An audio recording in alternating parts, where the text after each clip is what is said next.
Creativity brings our dreams to life, inspiring, enchanting, bringing us closer to the unknown. In art, our spirits rise. In stories, we're enthralled and elevated. And with creativity, we can make connections to people we've never met before.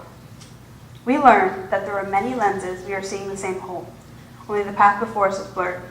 Hello, my name is Parker Berry, and I was once in a place where art and creativity saved me. It did more than just save me.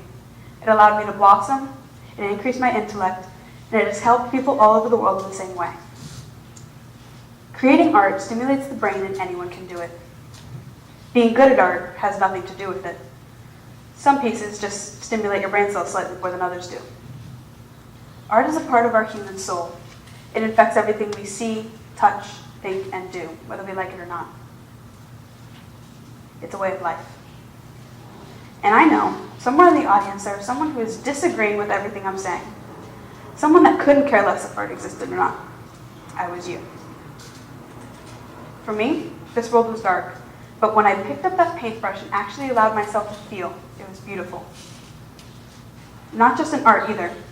Have you ever heard the saying, "The pen is mightier than the sword"? Well, writing is a way of explaining your feelings without actually having to say them out loud. Sometimes we don't understand how to explain what we're feeling verbally. That was also me. But now I'm on my way to becoming a published author for Scholastic. A recent report from Finnish scientists helped prove that listening to music and creating art helps stroke patients both recover memory and further enhance focusing abilities.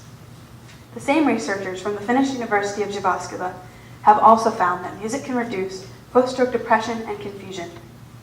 Other studies suggest that stroke patients may improve faster if they sing rather than speak, or produce art as part of their rehabilitation. Many of us intuitively use music for relaxation, enjoyment, to socialize, exercise, or change our mood after a hard day.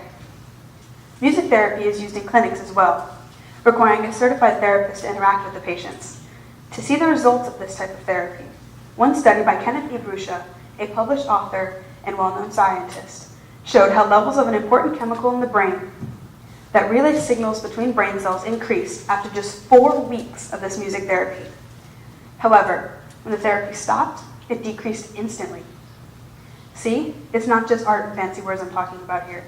We all listen to music. It's just something that instinctively relaxes us.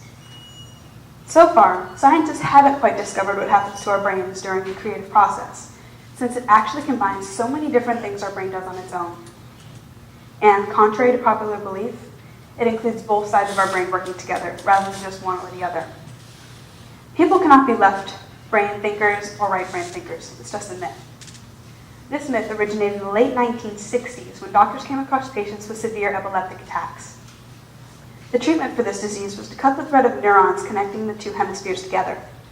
By severing this thread of neurons, you cut across and removed the natural process of cross-hemispheric communication. But without this procedure, you're not left-brained or right-brained. This procedure also allowed experiments by doctors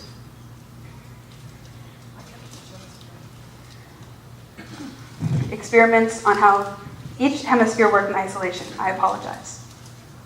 The well-known artist Pablo Picasso once said, "Art washes away from the soul the dust of everyday life." Cognitive research from Germany helps back this up by saying, the production of visual art improves effective interaction between parts of the brain. Essentially, this means if art isn't washing away the dust of everyday life, it's cleaning up your brain instead. Art is emotion. It can make and muster so many feelings, whether you like it or not. It can make emotions, good and bad, allowing them to blossom and expand. Now, I'm going to show you a series of images, and you can feel free to shout it out how they make you feel. If not, okay.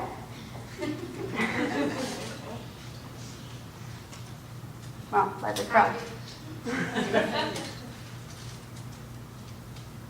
Okay. See? Now, how about these? Shocked.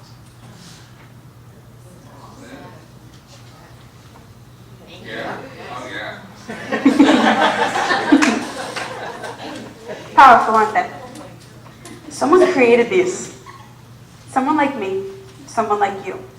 Somebody made it possible to feel how they were feeling, or make sure nobody else was feeling how they were.